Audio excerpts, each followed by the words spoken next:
very good evening and a warm welcome to the Biz RoundUp on another weekend. Let's have a look at the headlines for today. Sri Lanka receives another standing ovation, becoming the second best country to travel in 2020. IMF projects minus 4.4% global growth this year and brings positive signals for next year. Government not given to set up an expressway investment company and multi-storied car parks. News in detail. Sri Lanka has been again named one of the best countries in the world to visit this year by a US-based travel publication.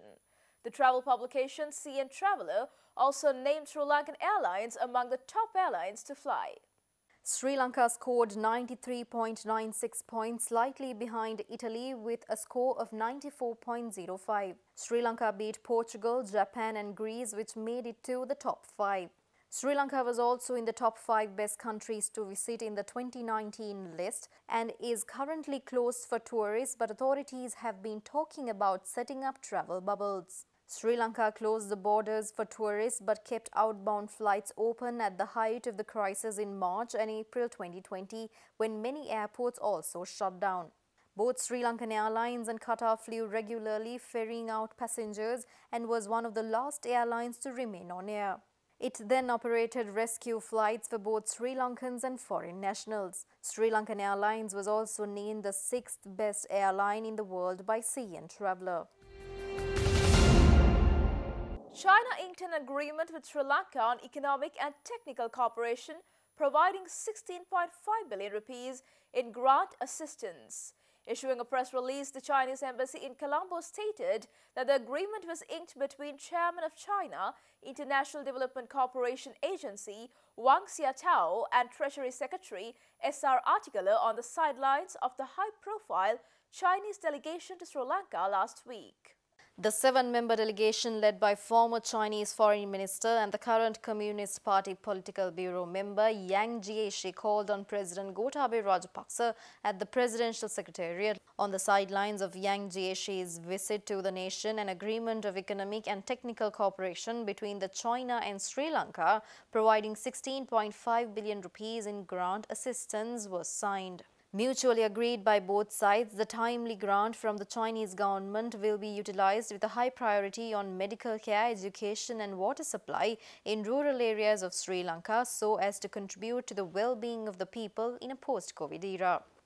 Besides, during the meeting between Yang Jiechi, member of Political Bureau of Communist Party of China, and Premier Mahinda Rajapaksa, they also went through other Chinese grant projects such as the National Nephrology Hospital in Polonnaruwa and the new outpatient department of National Hospital in Colombo, and expressed their satisfaction on the progress despite the COVID-19 pandemic. International Monetary Fund, in its latest World Economic Outlook, states that global growth is projected to be minus 4.4% this year, concerning the repercussions of the COVID-19, which is far from over. IMF further emphasizes that growth is projected to rebound to 5.2% next year, slightly below its June projection. In our latest World Economic Outlook, we continue to project a deep recession in 2020. Global growth is projected to be minus 4.4%, which is a small upgrade from June. This upgrade owes to somewhat less dire outcomes in the second quarter, as well as signs of a stronger recovery in the third quarter, offset partially by downgrades in some emerging and developing economies. In 2021, growth is projected to rebound to 5.2%, slightly below our June projection.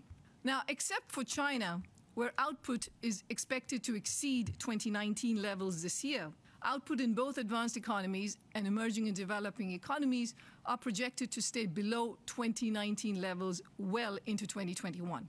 Now, after the rebound in growth in 2021, global growth is expected to gradually slow to about 3.5% in the medium term, which means that over the medium term, we have a projection of a permanent loss in output pretty much everywhere in the world. The cumulative loss in output, for instance, relative to the pre-pandemic projected path, will grow from 11 trillion over this year and next to 28 trillion by end 2025.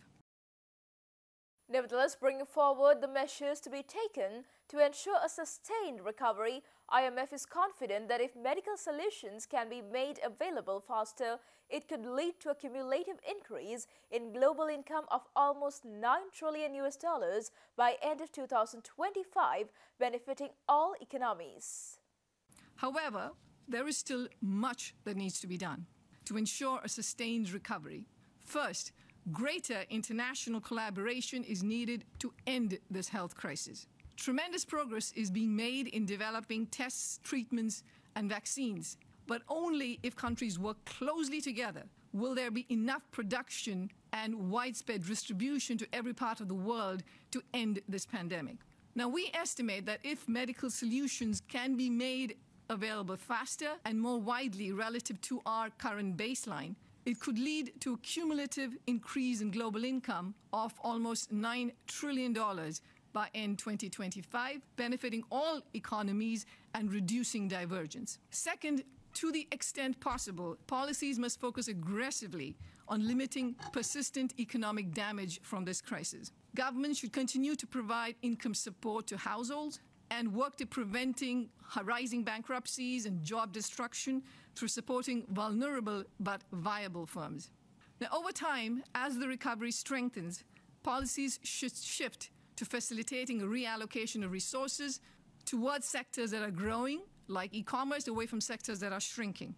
A public green infrastructure investment push in times of low interest rates and high uncertainty can significantly increase jobs and accelerate the recovery. Stay tuned for more news right after this commercial break.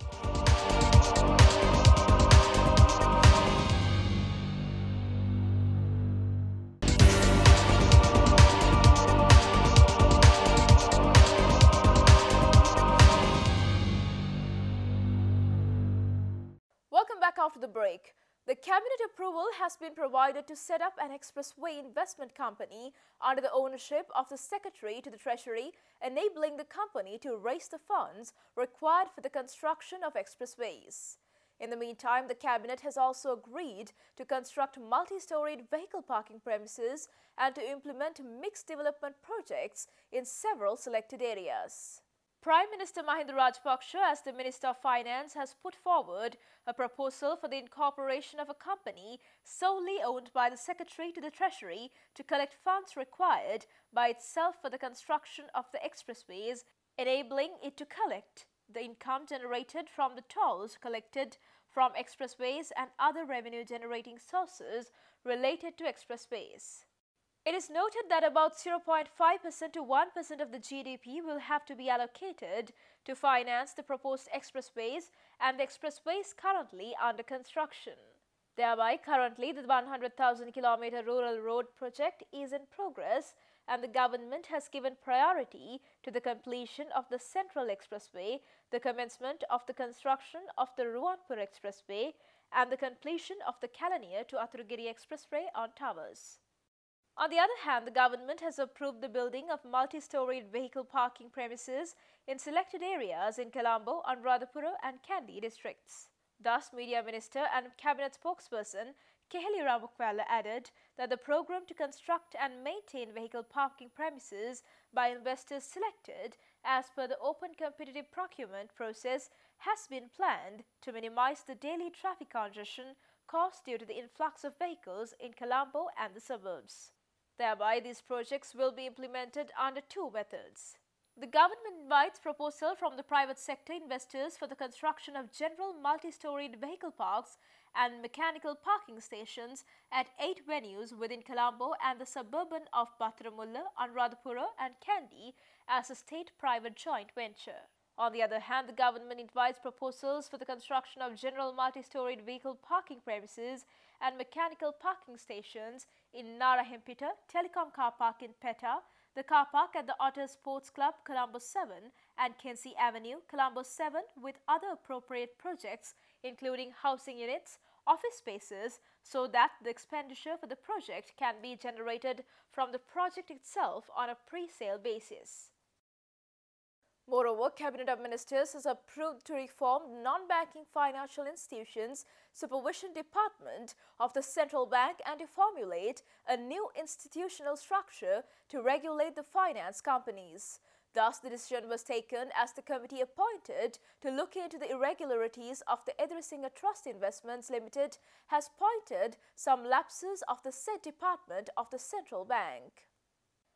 President Gotabaya Rajapaksa appointed a committee to investigate, inspect and report the alleged wrongdoings and irregularities of the Edrisinghe Trust Investment Limited, which was chaired by retired Supreme Court Judge K.T. Chitrasiri.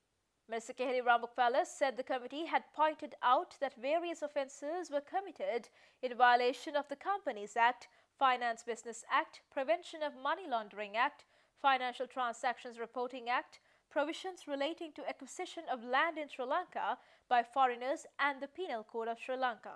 Moreover, the committee has recommended to restructure the non-banking financial institutions supervision department of the central bank. Furthermore, Cabinet has agreed to forward the report to the Attorney General to take immediate legal actions to execute the recommendations of the committee. It was also agreed to report the measures that are to be taken thereof to the Parliament by Minister of Justice Ali Sabri. In the meantime, Cabinet spokesperson Keheli Rambukpala responded to these queries of the journalist on the issue.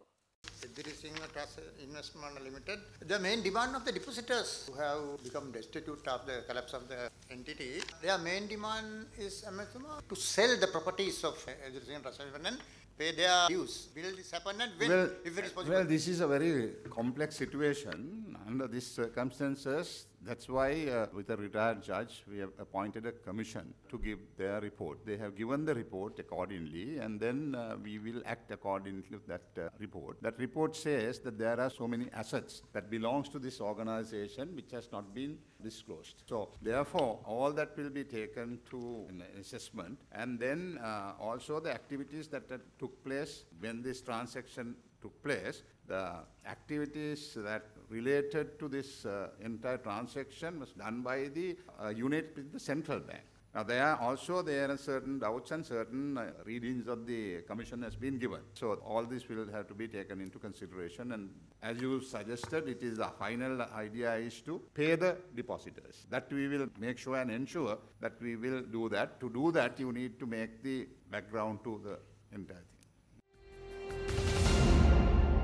The external sector performance report issued by the central bank states that Sri Lanka's external sector continued to recover in relation to many aspects during August 2020, mainly supported by an improved trade deficit and a notable increase in workers' remittances. Nevertheless, cumulative earnings from tourism, which are based on tourist arrivals, remained at $956 million during the year up to August 2020, recording a drop of 60% from the corresponding period of 2019.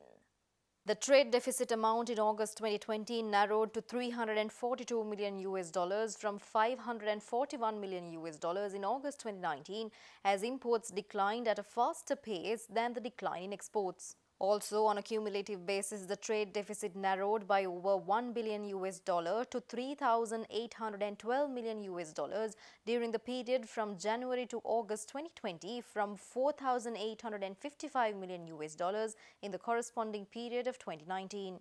On the other hand, merchandise exports declined to $947 million in August 2020 compared to $1,033 million recorded in August 2019 and $1,085 million recorded in July 2020. The year-on-year decline emanated from declines recorded in earnings from all three major categories of exports, namely industrial, agricultural and mineral exports. Subsequently, no tourist arrivals were recorded for the fifth consecutive month in August 2020, as all airports and seaports remained closed for tourist arrivals in view of the COVID-19 pandemic.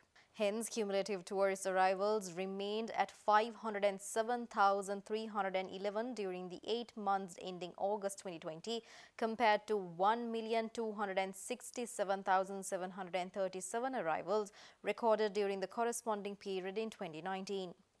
Meanwhile, workers' remittances recorded a notable increase for the third consecutive month, recording a growth of 28.2% in August 2020, year-on-year to $664 million.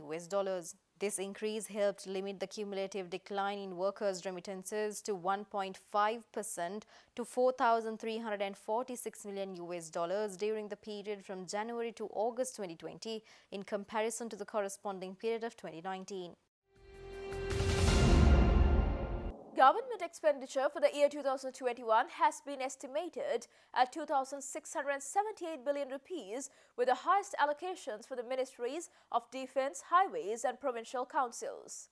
The appropriation bill for the year 2021, which was approved by Cabinet last week, also authorizes the raising of loans in or outside Sri Lanka in respect of certain activities of the government. According to the Gazette notification, the total 2,678 billion rupees is to be made with the collection of 1,714 billion rupees for recurrent expenditure and 963 billion rupees for capital expenditure. The estimated expenditure of the government authorized by laws to be charged on the consolidated fund shall be 2,228 billion rupees for 2021.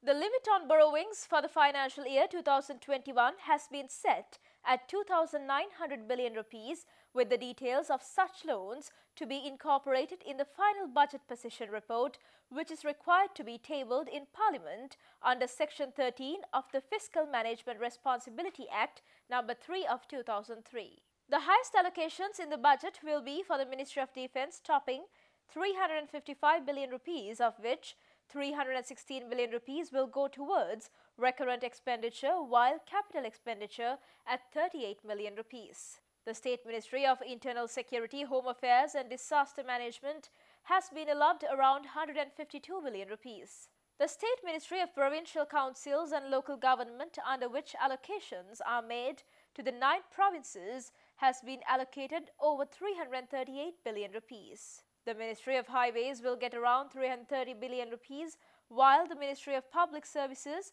Provincial Councils and Local Government will get around 271 billion rupees. The allocation for the Ministry of Finance is around 157 billion rupees, and the Ministry of Education has been allocated over 126 billion rupees. The Ministry of Health has been allocated around 159 billion rupees, while the Ministry of Urban Development and Housing will get around 23 billion rupees. The expenditure for the President's office has been estimated at 9.3 billion rupees, while the office of the Prime Minister has been allocated just over 1 billion rupees. Stay tuned for more news right after this break.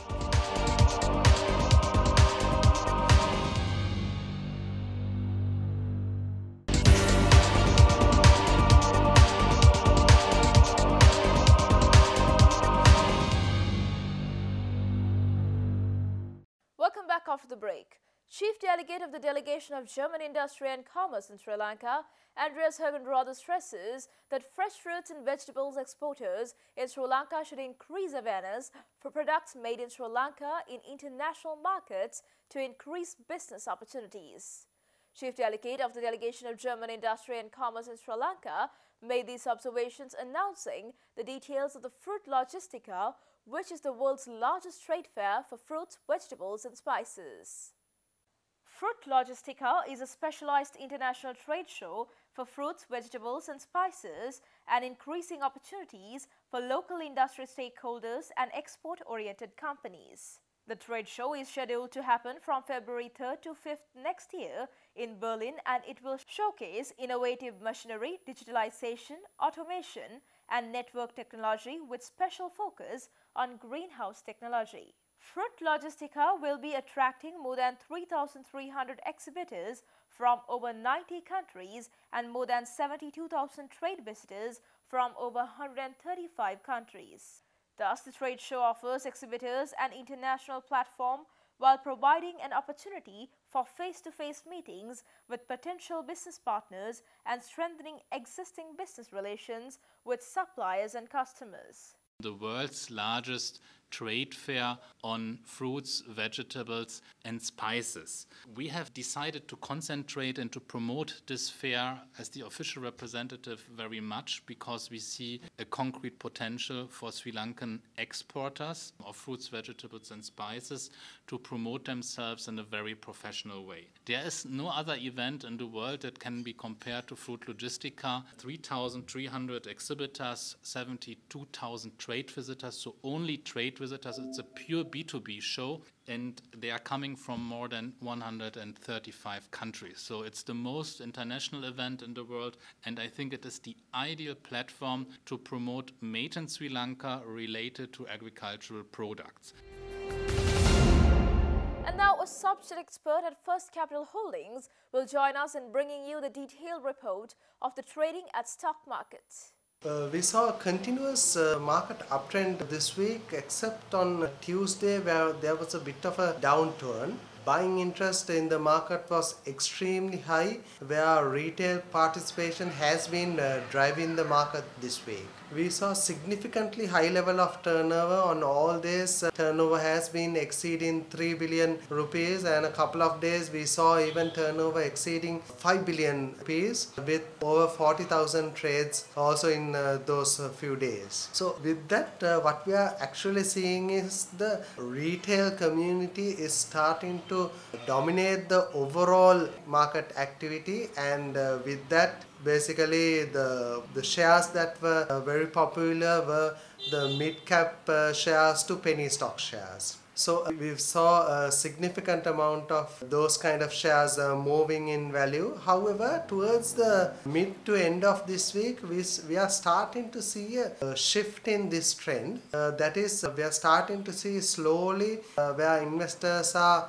getting into more and more blue chip counters. So we are seeing a bit of selling pressure coming in the penny stocks or the smaller stock market cap stocks in the market. Bringing the forecast for the coming week, First Capital Holdings highlights that the positive momentum of the week will be continued with the heavy local participation, even though that of the foreign sector is low. Looking at the upcoming week, we feel that the positive trend in the market is likely to continue going forward as well, with the low interest rate environment prevailing in the market. And also with the news of a possible rate cut also in the market, there is likely to be continued investor interest in the equity market with extremely low level of FD rates or all other fixed income rates being significantly lower. So with that, we are expecting continued retail participation at a very high level, while foreigners, if you take, or throughout this year we've seen net foreign selling. We don't think that that trend is likely to change anytime soon. So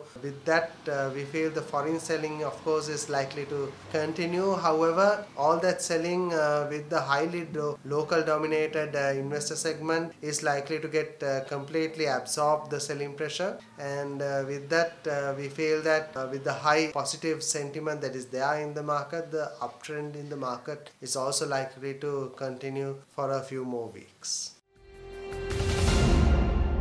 And that's all news for today. See you tomorrow with State of Business at 7:45 p.m. Until then, take care and good night.